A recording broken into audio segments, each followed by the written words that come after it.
how people experience a traumatic event, but they then basically rehearse it and how that then has this knock-on effect. So what is that? Why do people find it so hard to get past trauma? Well, the stronger the emotional reaction you have to some experience in your life, the higher the emotional quotient, the more you pay attention to the cause. And the moment the brain puts all of its attention on the cause, it takes a snapshot, and that's called a memory.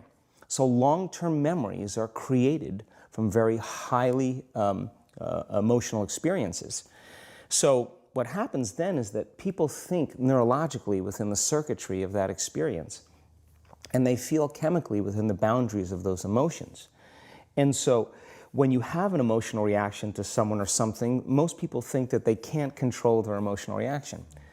Well, it turns out if you allow that emotional reaction, it's called a refractory period, to last for hours or days, that's called a mood. I say to someone, hey, what's up? You say, I'm in a mood. Well, why are you in a mood? Well, I had this thing happen to me 5 days ago, and I'm having one long emotional reaction. If you keep that same emotional reaction going on for weeks or months, that's called temperament. Why is he so bitter? I don't know, let's ask him. Why is he so bitter? Why are you bitter? Well, I had this thing happen to me 9 months ago. And if you keep that same emotional reaction going on for years on end, that's called a personality trait. And so learning how to shorten your refractory period of emotional reactions is really where the work starts. So then people, when they have an event, what they do is they keep recalling the event because the emotions of stress hormones, the survival emotions, are saying pay attention to what happened because you want to be prepared if it happens again. Turns out most people spend 70% of their life living in survival and living in stress. So they're always anticipating the worst case scenario based on a past experience. And they're literally, out of the infinite potentials in the quantum field, they're selecting the worst possible outcome, and they're beginning to emotionally embrace it with fear. And they're conditioning their body into a state of fear. Do that enough times, body has a panic attack without you. You can't even predict it because it's programmed subconsciously. So then you say to the person, why are you this way? And they'll say, I am this way because of this event that happened to me 15 or 20 years ago. And what that means from a biological standpoint is that they haven't been able to change since that event. So then the emotions from the experience tend to give the body and the brain a rush of energy.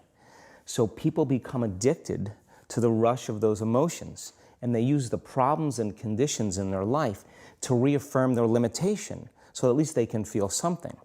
So now when it comes time to change, you say to the person, why are you this way? Well, every time they recall the event, they're producing the same chemistry in their brain and body as if the event is occurring, firing and wiring the same circuits and sending the same emotional signature to the body. Well, what's the relevance behind that? Well, your body is the unconscious mind. It doesn't know the difference between the experience that's creating the emotion and the emotion that you're creating by thought alone. So the body's believing it's living in the same past experience 24 hours a day, 7 days a week, 365 days a year.